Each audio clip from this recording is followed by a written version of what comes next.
All right, guys, welcome back to the channel. So let's continue from where we stopped. All right. Now, I was talking about the fact that every command that you see in Linux is actually a file. And I was trying to let us know that you can actually use a command, okay, a command called file to actually decode the type of file that you're dealing with. So, for example, if I want to know what this X dump, all right, what this file is about, I can copy it and paste it before the command file, right? And then I'll press enter. Now, of course, that's not going to work because the xdump file is not relative to my current directory, all right? It is actually in an absolute path, which I have to specify, all right? So in order for me to be able to check that out, I can say file, and then I'll have to specify the absolute path, all right, to that file. So that'll be usr/bin/ all right, sdump, and then I'll press enter. So if I do that, it's going to tell me that, oh, this file is, all right, an lsb pi executable file, okay, version 1, and then it tells me, all the information that are necessary, okay? So just to quickly touch on something, this right here is what you refer to as an absolute path, all right, in Linux, okay? Now, this command that we did here, okay, specifying it like this basically means that you're saying that that file is in your current working directory, which will be what? A relative path. Okay, so let's take note of that. Okay, so with the file command, you are able to decode the kind of file that you're dealing with. So for example, I can do file again, and then if I copy this one here, this one in blue, and then I put it here and I press enter. Now again, if I press enter, it's going to give me an error because it's not what? It's not relative. So I have to specify the absolute path. So that would be /usr/bin/ and then the file, right? So that tells me that this is what? A symbolic link. Okay, so in most cases, when you see, any file that is colored in this light blue, right, and then here you will see that it is, starts with an L. So that tells you that, oh, this is a link file, which means the actual file is in somewhere else, is in another directory. Okay, is another directory, not in this actual location, but it was linked up in this place. Okay. Now, all right, if you see this one L also, this one tells you that this is also a link file. So all these files that you have in the light blue color, all right, are actually link files. And then these ones in green are, all right, executable files, right? They are files that you can execute. For example, if I type ls, I can execute ls, right? So that is an executable, all right, file. Is that okay? Now, quickly, let's touch on something. Now, if you look at what I have here, I have multiple files right here. Now, how did I come across these multiple files, right? Now, let's go into some Linux commands, okay? All right, now, first of all, if I want to delete all of these files, what do I do, okay? So I want to delete everything. I don't need these files again. Now, the command I can use is called rm. Rm is, all right, a command to remove file. Now, when you're using the rm command, you have to be mindful, all right, that you are not executing it as a root user. Because in Linux, right, the concept of, recycle bin or being able to recover any file that you've deleted does not really apply. Okay, so when you're using the rm command in particular, you have to be careful where you're using it, okay, the prompt where you're using it. So if you're using it as a root user, you want to be careful not to delete any file that is essential, all right, particularly files that you have in your etc, in your usr folders, all right, and all of that, okay? But in this case, let's just say I want to delete all of these files. So I have file 1 to 10, and then I want to delete. Now I'm going to tell you how I came about all these files, okay? But then let's just learn this command. So how do I delete all of these files? Now I can use the rm command. So I can say rm. Now I can save file 1, okay, and then I can save file 2.txt. But of course, that means I have to type out all of the files one by one. Okay, so there has to be a way to be able to delete all of these things, right? Now, if I want to delete all of these files at once, what can I do? All I can do is I can look at it and say, okay, something is common to all of these files, right? So what is common to all of them? The one thing that is common to all of them is that they all have files. So everything is file, right? There's file 1, there's file 2, regardless of the extension, right? I want to delete everything. So I can just say file and then asterisk, which means anything that starts with the word file, Okay, I don't care what is after it, whether it is 1, whether it is 2, whether it is .txt, I don't care, but just remove anything that starts with the letter F-I-L-E, right? So if I press enter and I come back and I do ls, everything is gone. Right?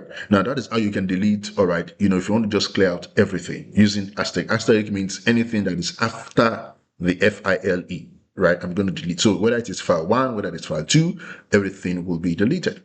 Now, how do we even create these files in the first instance, right? So let's take a look at that. How do we create these files in the first instance? Now, you can use the touch command, Touch, to actually create a file. Okay, you can use the touch command to create a file. So for example, I can say touch file1.txt, right? And then if I do ls, I have my file1.txt. Now, if you want to now create multiple files, let's say you want to create, all right, file 2.txt up to file 10.txt, right? You want to create everything at once. Now, of course, if you do like this, file 2.txt, and then you can say file 3, all right, .txt, okay, that's a possibility. But let's look at a more flexible way to go about it. So I can come here and say file. Now I can open a curly brace, okay? So I want to create from 2 to 10, right? So I'll say 2 dot dot 10, which means create for me, all right, file starting from 2 up to 10. That means I'm going to have file 2, file 3, file 4, 5, 6, 7, 8, 9, up to 10. Now I will close my curly brace, right? Now I want my file to have the extension .txt, just basically a text file, right? So I'll say .txt. So it's going to create for me file 2.txt, file 3.txt, up to file 10.txt. So I'll press enter. Now, if I do ls, I can see that I have file 1, 2, 3, 4, 5, 6, 7, 8, 9, up until file 10. Okay, so we have looked at the rm command, how to use that to delete a file. We have looked at, all right, using touch to create a file. Okay, now let's interact with some other commands like your copy command, your move command, and all of that. Of course, and we're going to look at make directory. Now, if I want to create a directory in Linux, how do I go about it? Okay, now in the first video, we've talked about, all right, the root directory, which start with a slash, and then you have other directories inside of the root.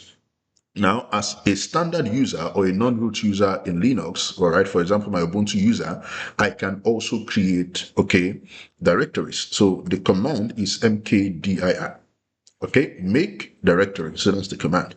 Now I can make the directory and I call it my name, Sheon. Okay, ls. I have my Sheon folder. Now, Sheon here is a directory, and you can see that it is colored in blue. So that tells me that it is what? A directory. Now, if I want to expand this, my current working directory further, because the ls command is only giving me, all right, just, the names of the file, perhaps I need more information. How do I do that? I can say ls-a, and then, sorry, ls-l rather, all right, ls-l, and then I can say enter. Now, with this ls-l, it gives me, all right, an expanded view of my current working directory. So now I can see that all of these files from file 1 up to 10 belongs to, all right, Ubuntu. Now, but one thing here is it shows me the date when this file was created. All right, it shows me the date when it was created and all of that. And then it shows me the date when my folder was also created. Okay, now on the left side, in the middle, I can see that this file belongs to the Ubuntu user and of course the Ubuntu group. Now we're going to be talking about the user and groups and how you can set permissions, all right, as we go on. And here I can see that I have different permissions. Okay, we're going to talk more about permissions later. So I can see the permissions that are available here. So for the Ubuntu user can read, write. All right, the Ubuntu group can read, write, but others, which is one of the users in Ubuntu, which means everybody else, right, can also read. Okay, now if you come down here, this directory, all right, I can see D here, which basically means that this is what? A directory. Remember in the USR bin folder, we saw some files that were signified by L, and we said that those are link files, right? So if you see D means that this particular file here on the right is what? A directory. And then you can also see all of the permissions applicable. Now, one thing I want to call our attention to, let me clear my screen, is that every command in Linux, right, whether it is whether it is ls, whether it is make directory, whatever command that you use in Linux, okay, now you can use these commands as standalone, which means you can just say ls, and that's fine. Okay, but more to it is that you can actually use these commands, all right, with what you call arguments. Okay, so for example, if I say ls-l right there is what you refer to as options in Linux or arguments, which means I don't want to use the command as standalone. I want to use it with, all right, an argument, which means I want to see maybe more information. I want to change the default behavior of this particular, all right, command, which means I don't just want you to do just one thing. I want you to give me some other information, right? So you can say ls-l. Now, how do you know, okay, the options or the arguments that you can use with, all right, these commands in Linux, right? How do you know? Now, you can say -, and then you can say help, and then you press enter. Now, if you scroll up a bit, that would show you the different arguments that would go with that command. So for example, ls-help, right, will give me more like, what you can call, well, let's call it a little manual, right, or maybe a summary of what you can actually do with that command. So here I can see the usage. So the usage says ls, and then it gives me the options and then the file. So that is more like the way to use, all right, the command. Okay, the pattern of use. So basically, these are the mandatory arguments. So I can say ls-a, and that will mean don't ignore entries starting with a dot. So in Linux, anything that starts with a dot, whether it's a file, whether it's a directory, is often treated as, all right, an hidden file, right? So anything that starts with a dot is often treated as what? As a hidden file. So we're going to see that shortly. And then you can see here -b, which means to escape. All right. So you can see different arguments that you can use, all right, with that command. Now, and the beautiful thing in Linux is that every command you can actually do -help for them, right? So for example, the make directory that we used earlier, if I say make directory -help, that would show me, all right, information about that command. So if there's something I want to do with any command and I'm confused about it, or I'm trying out something and it's not working, the best way to go is to just put the flag -help, and then you can see, all right, what argument, what, options you can add to that command. Is that okay? So that's one thing to know about Linux, all right? Now, we've looked at ls, we've looked at, all right, make directory and all of that, okay? Now, one thing about the make directory I wanted to share with us is, for example, if I do ls, I can see that in this current working directory, all right, I have the name shown as a directory, right? Now, if I go ahead and say make directory again, and I use the same name shown, and I press enter, now it's going to return to me an error because, that directory already exists. Right? Now, if I go ahead again and say mkdir, now I know the directory already exists, but I want to create, like, let's say 2 other directories in the shown directory. What do I do?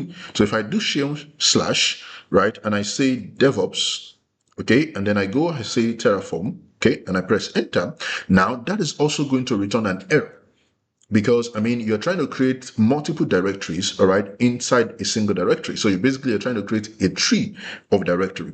Now, the mkdir as a standalone command will not allow you to do that because you can only create one directory at a time, right? You can't create multiple directories at once. Basically, you can't create a tree of directory with just the mkdir.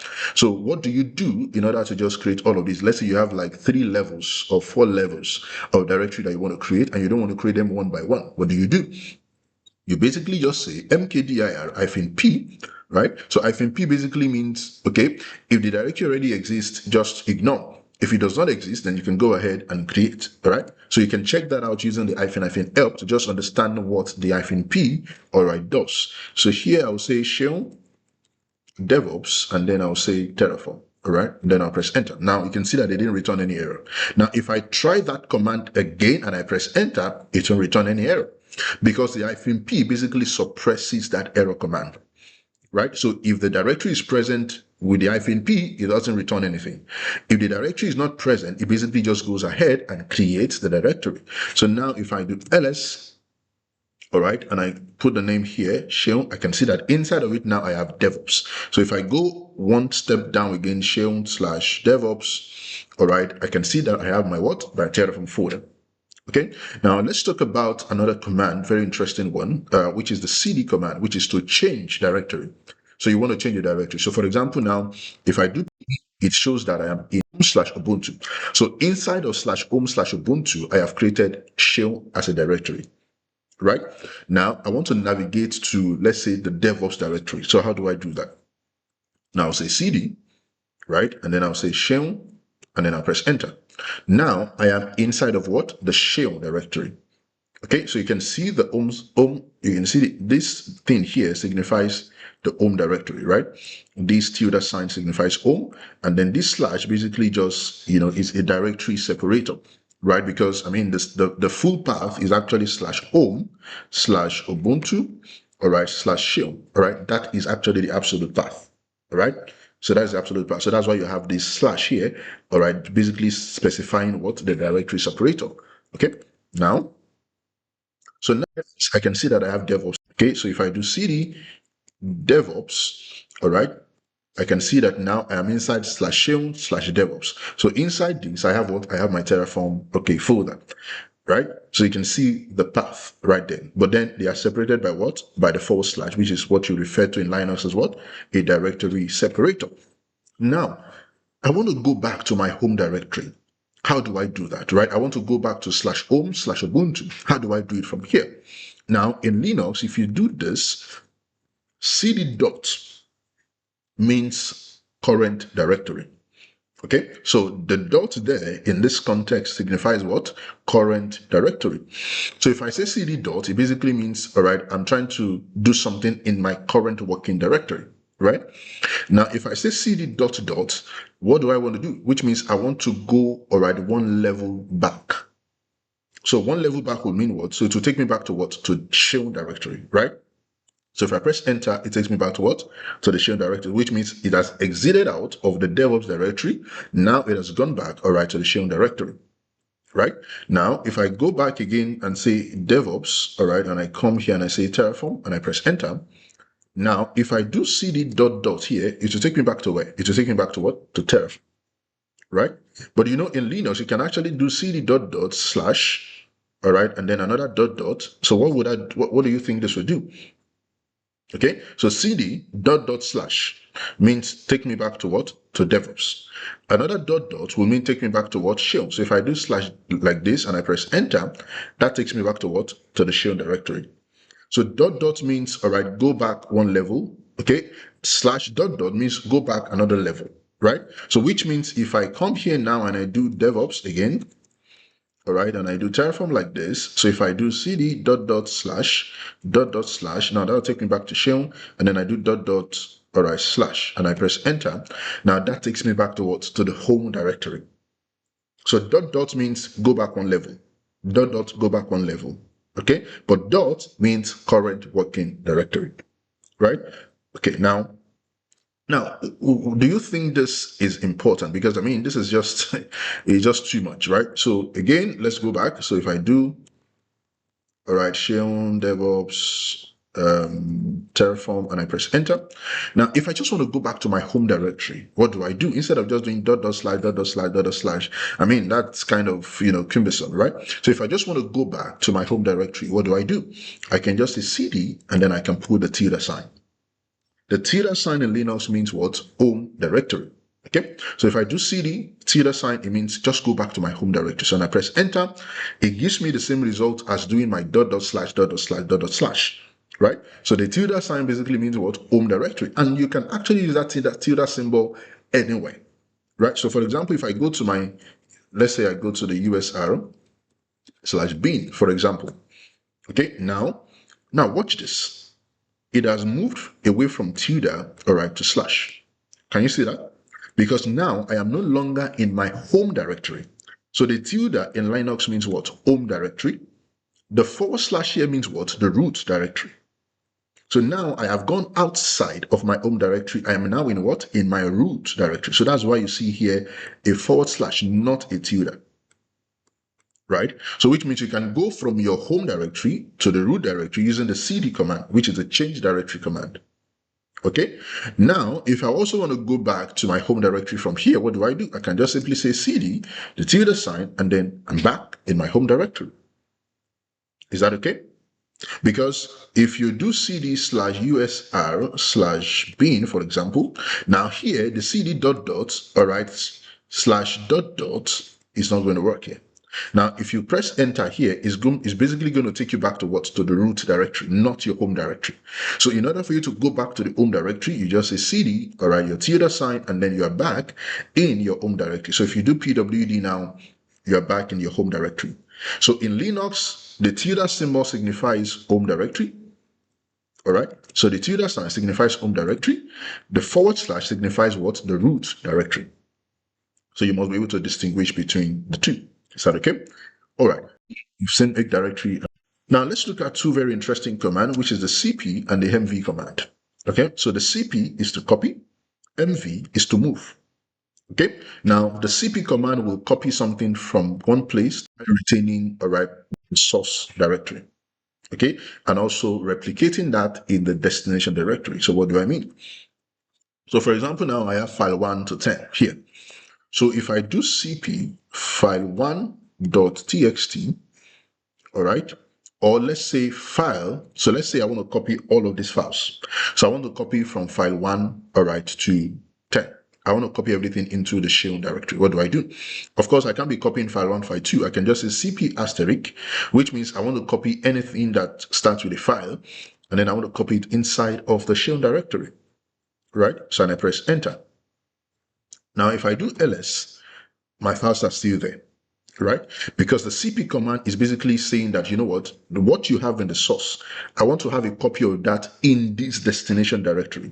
So the copy command does not delete, okay, the content in the source directory. It only makes a copy in the destination directory.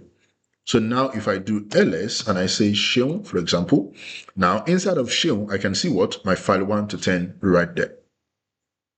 Okay, now that is the copy.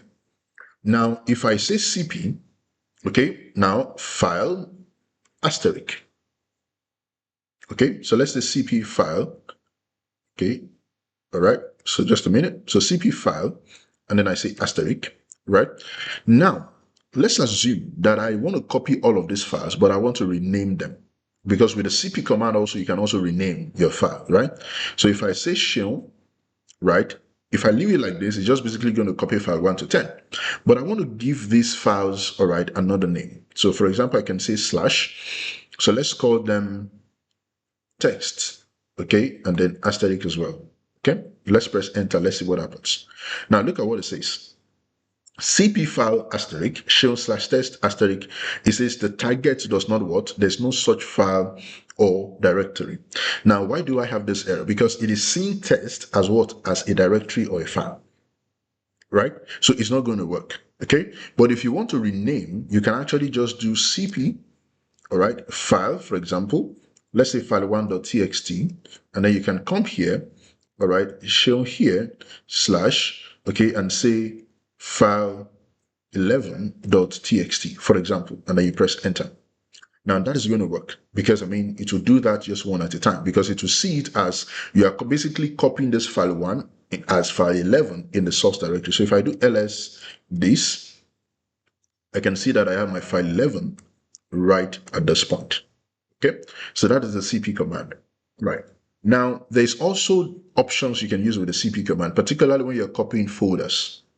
All right, particularly when you're copying folders. So for example, if I want to say copy shell, all right, into, let's say I want to copy it into slash temp. Now, if I press enter, it's not going to work, right? Because shell is what? A directory that contains other directories, right? So you can't just use the cp command to copy a directory just like that, right? You have to add the option -r. So -r here means what? Copy recursively, which means I am not only copying the shell directory, I'm copying every other thing that is inside of this directory. So which means if there's a file inside the directory, copy, particularly if there are other directories inside the shell directory, copy them as well. Okay, so if I do cp shell and then I come here, I say I want to copy to temp, and then I press enter, now I'm not getting any error. So if I do ls/temp now, all right, I can see, all right, my shell directory right here. And if I do ls/temp/shell, all right, I can see all of the files, and of course, all the directories have been copied. Now, that is about copying. So we can see that we can use copy to copy something from the source to destination, all right, while still retaining, all right, the source file. And you can also use copy to rename your file as well. Now, another command like that is also the mv command. Now, the mv command is an interesting one because it's basically used to cut something. So basically, if you want to move something from the source to destination, so which means you are cutting something from this source location to the destination directory, right? That is the mv command for you. Which means if you use the mv command, basically you're moving something away, all right, from that source, which means it's not going to be available again in the source directory, right? Now we have all of this file. So if we file and I say asterisk, right? And I come here and I say I'm putting it into shell/devops and I press enter. Now, if I do ls, I'm sure you know that everything has disappeared because the move command is going to what? Cut and paste. That's basically what it does. Cut and then paste. All right. And even from the word move, you know that, of course, if you're saying you're moving something, that means it's no longer going to be available in the source directory. It's now going to be available in the destination directory that you specify. So now if I do shell/devops ls, right, I can see that the file has been moved right into that location. So that is what the mv command does, right? Now I can use mv to also move a folder. So if I say mv shell, I'm moving a directory, and then I want to move it into temp. But of course, I already have a shell directory there, right? So I can rename this. I can rename it to, let's say, class, for example, and then you press enter. Now you can see that the mv command didn't throw up an error like the cp command did, right? So the cp command threw up an error telling us, oh, you can't move a directory without putting the -r, right? But the mv command does not need that option. It can work as a standalone command, right? So now if I go into my temp, all right, and then I press enter, I can see that the folder has been renamed class, okay? And then if I look at it further, that'll be temp/class. Now I can see that everything is still intact. So what I did was to move that folder, or I move it into another directory with a new name entirely. So with the mv command, you can move a whole directory with its subdirectory, and you can also rename them, all right, as well. So with the move command, you don't need to put in the -r, right? So which means you don't have to copy recursively when it comes to the move command. And if you do mv-help, you can also see, right, if there are options that can go with it. Of course, it has options as well, right? So you can see these other options that you can use, all right, with mv, right? But there's no -r here. So which means the move command does not need to be, does not need to do anything recursively. It can just do things, all right, in its own way. Is that okay? All right. So we've looked at the mv. We've looked at the move command. We've looked at the mv. We've looked at copy. We've looked at creating directory. All right, and all of that. Right. Now let's take a look at editors. All right, in Linux. Now, right. So we have different editors because we've created a file. Because sometimes you also have configuration files that you want to edit. You want to modify them. You want to do stuffs. Okay, with your different files and all of that. So how do we edit files in Linux? So let's talk about editors. Now in Linux, there are like 3 editors actually. There's Nano, all right, and then you have VI/Vim. Okay, so VI is like the older version. Vim is like the improved version of VI, right? So it's basically the same thing. So whether it's VI or Vim, it's basically the same. And then you have this interesting editor called ED. All right, it's an editor in Linux as well, ED. But of course, we're going to be focusing on Nano, VI, and Vim in the course of the class, right? Look at how to use these. So if I do my ls, I basically don't have anything because I've moved everything, all right, to my temp folder. But I can do copy again. So I can copy /tmp/shell, and then I can say dot, right? So which means I'm copying something from temp, all right, to my current working directory. So dot means what? My current working directory.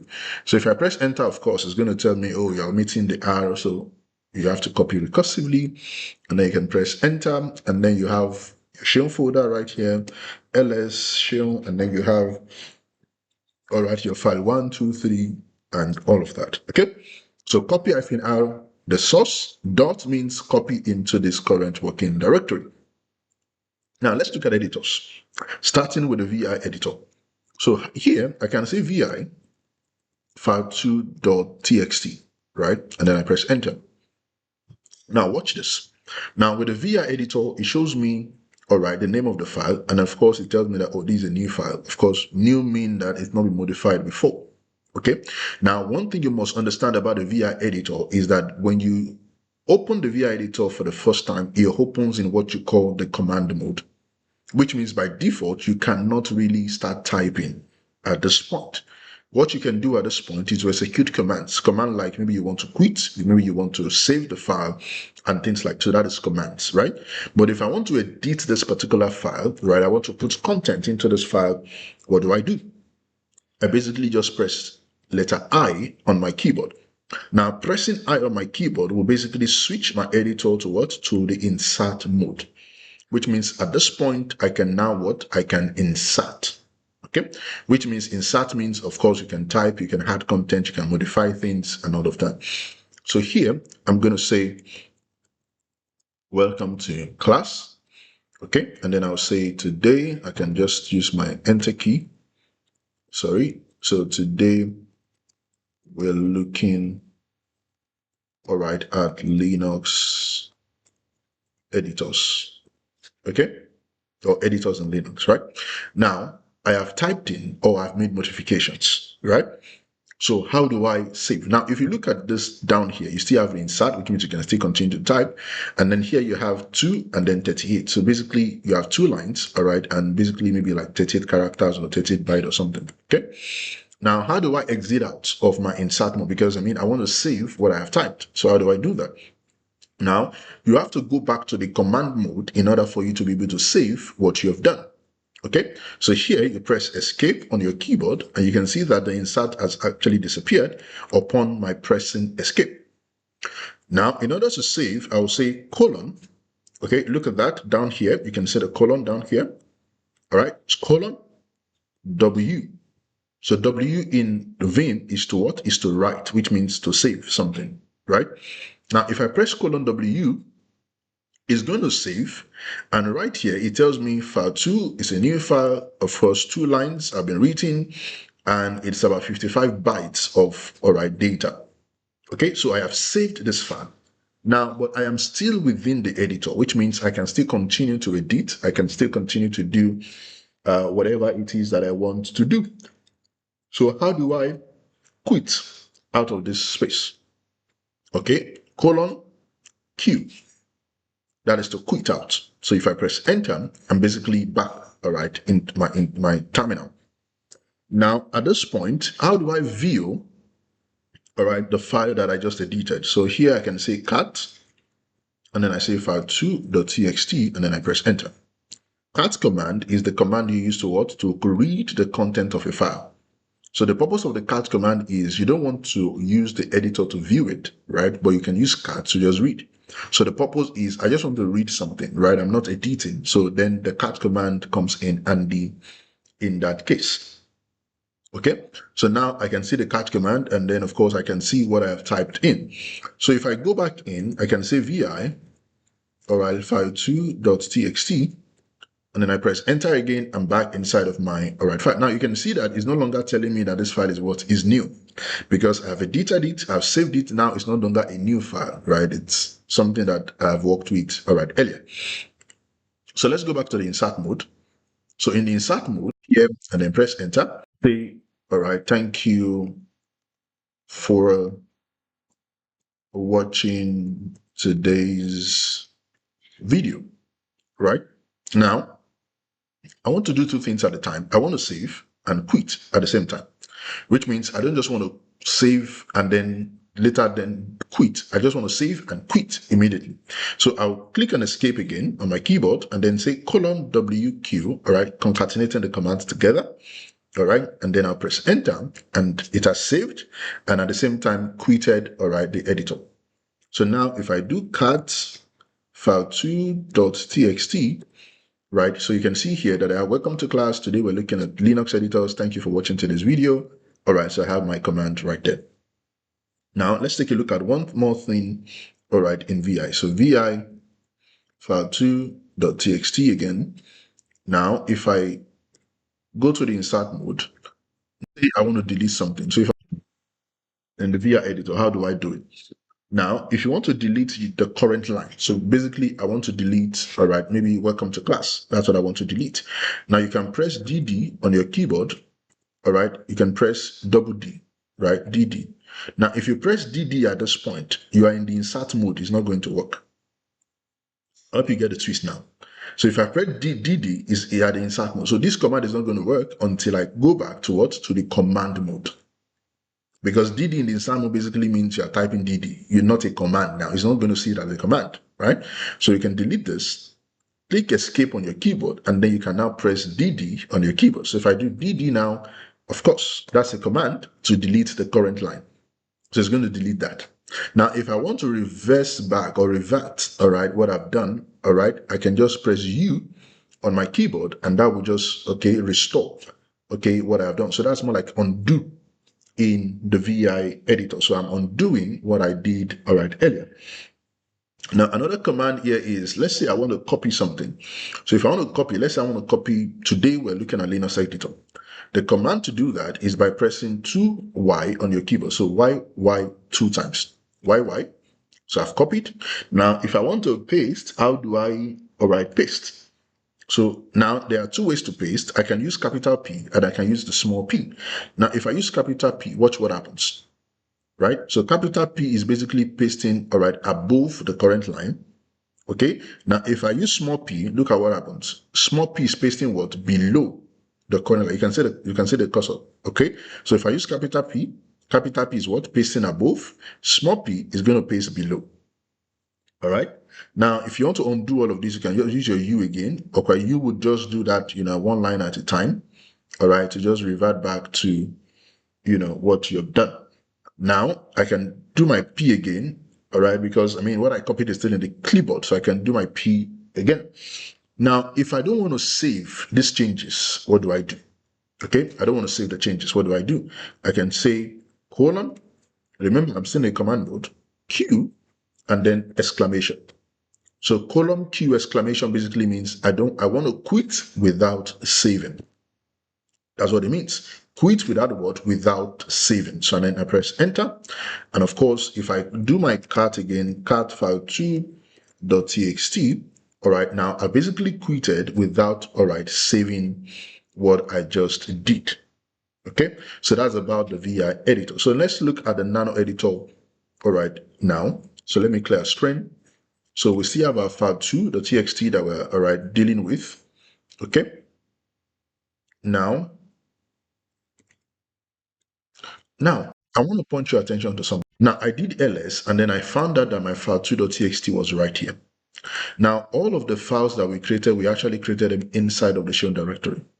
Okay, so that tells you that even if you're trying to edit a file, or you're trying to create a file that you have not created, right? When you use VI and then you specify the name of a file, right now, after you have edited it, it basically creates the file with the content. What do I mean? So if I say VI file3.txt, for example, enter, all right, and then I insert something, let's just say welcome, all right, and then I go on and I save that, right? If I do ls, now what do you see? I have file3.txt. So even though the file was not created, but the moment I do VI, the name of the file, and I edit and I save, the file becomes created with the content, all right, inside of it.